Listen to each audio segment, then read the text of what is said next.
तो hello and welcome back to my channel.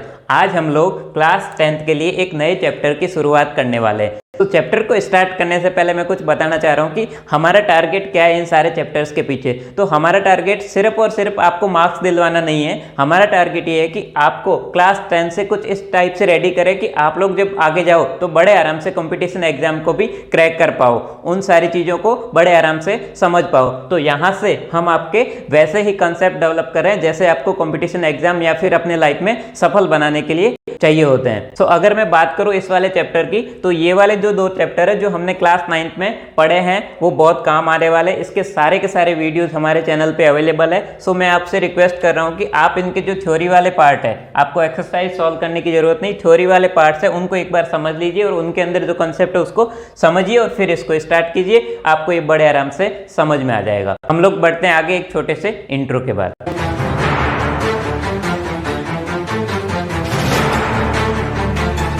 तो इस चैप्टर को शुरू करते हैं थोड़ा सा इंटरेस्टिंग तरीके से। तो चैप्टर को शुरू करने से पहले मैं आपको कुछ बताना चाह रहा हूँ कि अगर आप मेरे साथ यहाँ से स्टार्ट हो रहे हो तो यहाँ तक जाइए और हर एक वीडियो में जाके बताइए कि हम आपके साथ हैं, हम आपके वीडियोस देख रहे हैं और आपको वीडियोस कैसे लग रहे हैं वो भी आप जरूर बताइए कमेंट में। तो देखो, स्टार्ट करने से पहले मैं आपसे बहुत सारे सवाल पूछूंगा, आप लोग जल्दी से उनके आंसर देने का ट्राई करना। तो सबसे पहले बताओ ये क्या है। तो इसको आइडेंटिफाई करने के लिए हमें इसके आंसर चाहिए होंगे। तो बड़े आराम से बड़े ध्यान से सुनना, ये बहुत इंपॉर्टेंट चीज होती है। ये लोगों को मार्क्स तो मिल जाते हैं लेकिन ये चीजें उनको याद नहीं होती, आप भले पूछ लेना। सो देखो, सबसे पहले इसमें बताओ वेरिएबल कौन कौन से हैं। तो वेरिएबल है एक्स और वाई, एक्स एंड वाई। तो ये कितने वेरिएबल है, हमारे पास दो वेरिएबल है। उसके बाद में बोलते हैं कि डिग्री कितनी, पावर कितनी, ये वाला हमने पढ़ा था पॉलिनोमियल में। सो इसकी पावर कितनी बताओ।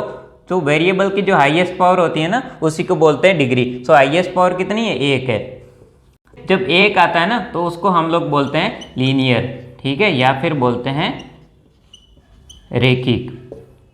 उसके बाद में एक सबसे इंपॉर्टेंट सवाल, मैं ये बार बार बोलता हूँ कि ये क्या है, ये इक्वेशन है या फिर पॉलिनोमियल है, मतलब कि समीकरण है या फिर बहुपद है। तो आप बताओ ये क्या है। तो देखो, मैंने बताया था कि जब भी इक्वल टू सम वैल्यू है, मतलब ये कंप्लीट इंफॉर्मेशन है, इस टाइप में लिखा हुआ हो तो वो क्या होता है, हमेशा एक इक्वेशन होता है, पॉलिनोमियल नहीं होता। पॉलिनोमियल सिर्फ ऐसे लिखा जाता है, P X is equal to A X plus B Y plus C, ठीक है। जब इस फॉर्म में लिखा होता है ना सो उसको हम लोग बोलते हैं पॉलिनोमियल। लेकिन इक्वल टू सम वैल्यू होती है, जब एक स्टैंडर्ड फॉर्म में ऐसे लिखा जाता है तो उसको हम लोग क्या बोलते हैं, इक्वेशन बोलते हैं। और हमेशा ये क्या होता है, इक्वल टू 0 होता है जब यहाँ पे ये कांस्टेंट आ जाता है। तो ये चीज़ें अगर आपको समझ में आ गई तो अगर मैं आपसे पूछूं कि अब बताओ इसका नाम क्या होगा, तो इसका नाम ये होगा, सबसे पहले क्या है, दो वेरिएबल है। तो देखो, दो चर वाले रेखिक समीकरण, ठीक है। दो चर मतलब दो वेरिएबल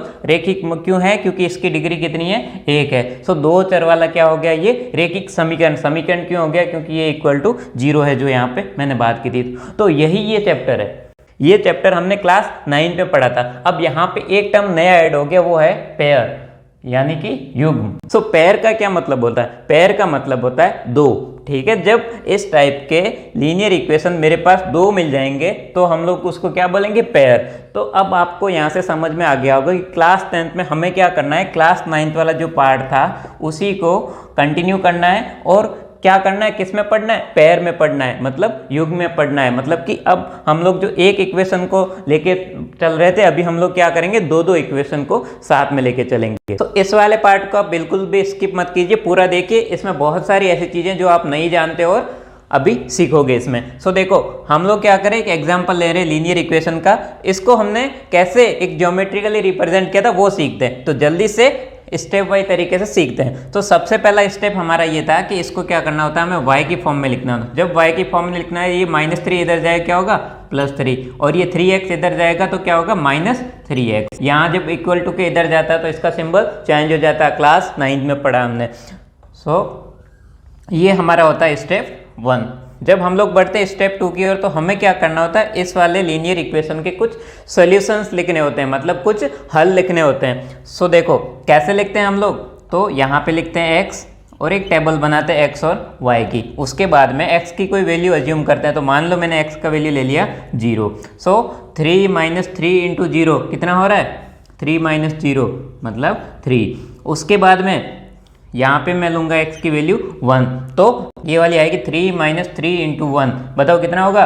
3 माइनस 3 इंटू 1, ऐसे हम लोग कर रहे हैं तो 3 माइनस 3 कितना हो गया? 0। उसके बाद में मैं लूँगा अगर 2 लेता हूँ, सो बताओ कितना होगा? 3 माइनस 3 इंटू 2 मतलब 3 माइनस 3 इंटू 2 कितना हो गया? 6, माइनस 6 प्लस 3 मतलब कि हो गया -3। तो ये इसके क्या है? ये इसके सॉल्यूशंस है। आपको पता होगा कि ऐसे पॉइंट्स लिखते, लेकिन एक्चुअल में ये क्या है? ये इसके सॉल्यूशंस है, ये इसके हल है, और इसी को यूज करके हम लोग ये प्लॉट करते हैं। ऐसा क्यों होता है ये मैंने क्लास 9 में बड़े अच्छे से समझाया था, अभी दोबारा समझा लेता हूँ। सो मान लो कि ये पॉइंट मेरे क्या है? ए बी सी है, ए बी सी ये इसके हल है। तो जब हमें सोल्यूशन मिल जाता है तो उसके बाद में हम लोग बढ़ते हैं स्टेप 3 की ओर और इसमें प्लॉट करते हैं। ये इसमें नहीं है, ये क्या है? ये है कोऑर्डिनेट प्लेन, इसका स्टैंडर्ड नाम है। आपको 99% लोग बताते हैं कि एक्स और वाई ऐसे परपेंडिकुलर लाइन खींचो, उसमें फिर पॉइंट बताओ। ये गलत है। इसका स्टैंडर्ड नेम है, आप हमेशा स्टैंडर्ड नेम का यूज कीजिए। रेने डिकार्टिस ने ये सिस्टम दिया था, ये हमने क्लास 9 में पढ़ा था बड़े अच्छे तरीके से। तो आप आज के बाद हमेशा इसको क्या बोलोगे? कोऑर्डिनेट प्लेन बोलोगे या निर्देशांक तल बोलोगे। ये पॉइंट याद रखना। सो देखो, मुझे किसी लीनियर इक्वेशन इन 2 वेरिएबल को प्लॉट करने के लिए कितने पॉइंट चाहिए होते हैं? मिनिमम 2 पॉइंट चाहिए होते हैं। 2 पॉइंट जैसे ही मिल जाते हैं हम इसको ड्रॉ कर सकते हैं। क्लास 9 देखो, पहला पॉइंट क्या है? A 0 3, यहाँ पे 0, x 0 है, y कितना है? 3, सो y 3 मतलब पहला पॉइंट मेरा ये हो गया। दूसरा पॉइंट क्या? 1 0, x कितना है? 1 और y कितना है? 0। दूसरा पॉइंट मेरा ये हो गया। जब हमें 2 पॉइंट मिल जाते हैं तो हम लोग किसी स्ट्रेट लाइन को ड्रॉ कर सकते हैं। ये हमने सीखा था बड़े अच्छे तरीके से। अगर आपको इन सारी चीज़ों में अभी भी थोड़ी थोड़ी प्रॉब्लम्स आ रही है तो मैं आपसे बार बार रिक्वेस्ट कर रहा हूँ कि क्लास 9 का जो थ्योरी वाला पार्ट है वो एक बार अच्छे से देख लीजिए, आपको ये चीज़ें बहुत आसानी से समझ में आ जाएगी। अब इसको ड्रॉ करते हैं। सो 2 पॉइंट जैसे ही मुझे मिल जाते हैं तो मैं क्या कर सकता हूँ? इसको ड्रॉ कर सकता हूँ। ये मैंने सिंपली ड्रॉ कर दिया। सो देखो, कई बार ये डाउट आपका रहता है कि भैया जब 2 पॉइंट से ड्रॉ कर सकते हैं तो हम लोग टेबल में 2 से ज़्यादा पॉइंट क्यों लेते हैं? ऐसा क्यों बुक में भी बताते हैं? तो उसका ये पर्पज होता है कि ये वाले जो पॉइंट्स होते हैं, ये वाले पॉइंट्स इस वाले लीनियर इक्वेशन के क्या होते हैं? सॉल्यूशंस होते हैं, मतलब हल होते हैं। और जो हल होते हैं ना, वो हमेशा इस रैखिक समीकरण के ऊपर होंगे। अगर आप 2 ही पॉइंट लोगे तो कई बार क्या होता है कि 2 पॉइंट में से एक पॉइंट गलत आ जाता है। तो जैसे ही एक पॉइंट गलत आएगा तो आपका ये प्लॉट क्या हो जाएगा? गलत हो जाएगा। लेकिन जैसे ही आप 3 पॉइंट यूज करके ड्रॉ करोगे तो हमेशा आपका सही होगा। और अगर कोई पॉइंट इस लाइन के ऊपर नहीं आ रहा है, इसका मतलब आपको वहां से समझ में आ जाएगा कि ये पॉइंट हमने गलत लिया है। जैसे कि मेरा ये तीसरा पॉइंट है 2 माइनस 3। अब बताओ, x 2 है, ठीक है, और y कितना है? -3। जब मैं इसको मिलाऊंगा तो ये कहाँ आएगा? इस कर्व के ऊपर यहाँ पे आएगा। ये क्यों आ रहा है? क्योंकि ये इसका सॉल्यूशन है, और हमेशा सॉल्यूशन क्या होते हैं? उस कर्व के ऊपर ही आते हैं। एक चीज़ और हमने सीखी थी कि अगर मेरा कोई एक लीनियर इक्वेशन है, उसके कितने हल हो सकते हैं? उसके ऊपर जितने पॉइंट होंगे वो सारे क्या होते हैं? इसके हल होते हैं, ठीक है। और हमने ये पढ़ा था कि जब भैया ये लाइन ही अनंत है, जब इस लाइन की कोई लिमिट नहीं है तो इसके ऊपर पॉइंट कितने होंगे? पॉइंट भी बहुत सारे होंगे, मतलब पॉइंट भी अनंत होंगे। तो इसके सॉल्यूशंस कितने होंगे? अनंत होंगे, मतलब अपरिमित रूप से अनेक हल। इंग्लिश में बोलूं तो इनफाइनाइटली मैनी सॉल्यूशंस। इसको हमने बहुत अच्छे तरीके से समझा था। अगर नहीं आपको पता है तो अभी आपको समझ में आ गया होगा। सो अगर आपको ये समझ में आ गया तो आपने एक चैप्टर की बड़े अच्छे से शुरुआत कर लिए। और अब हम लोग जैसे जैसे इस इंडिकेटर के हिसाब से आगे बढ़ेंगे, आपको सारे के सारे जो पार्ट्स है वो बड़े आराम से समझ में आ जाएंगे, ठीक है। यहाँ से मैं जल्दी से आपको बता देता हूँ कि हम लोग क्या क्या पढ़ने वाले हैं। तो सबसे पहले इंट्रोडक्शन था, जिसमें ऑलमोस्ट यही पार्ट था जो मैंने आपको कंप्लीट करवा दिया। उसके बाद में आता ग्राफिकल मेथड,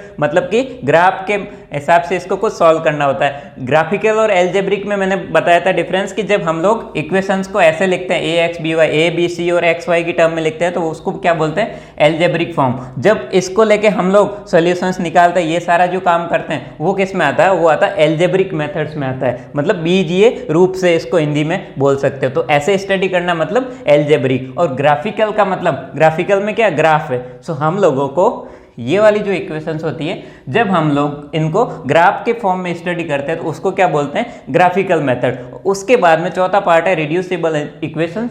ये आपको अगर नाम नहीं समझ में आ रहा तो मैं जस्ट हिंट दे देता हूँ। रिड्यूसिबल का मतलब होता है आपको परिवर्तन करके कुछ इक्वेशंस को लीनियर इक्वेशन में बनाना और उसको सॉल्व करना। अभी आपको नहीं समझ में आ रहा, कोई बात नहीं, इसको हम बड़े आराम से अच्छे से समझेंगे, आप उसका कोई टेंशन मत लीजिए। अगर आपको इनमें से कुछ भी समझ में नहीं आ रहा तो कोई बात नहीं, जब हम लोग इनको अच्छे से पढ़ेंगे तो आपको सारे के सारे पार्ट्स है वो बड़े आराम से समझ में आने वाले। सो यहाँ से आपको ये पता चल गया होगा कि इसके अंदर क्या क्या होने वाला है। तो इसके बाद वाला जो पार्ट है वो हम लोग नेक्स्ट पार्ट में देखते हैं। थैंक यू फॉर वॉचिंग, और सबके साथ ये वीडियो शेयर कीजिए और सबको बताइए कि एक चैप्टर की धमाकेदार शुरुआत हुई है। आप सब आइए और साथ में मिलकर इस वीडियो को देखिए, इस चैप्टर को कंप्लीट कीजिए। Thank you for watching.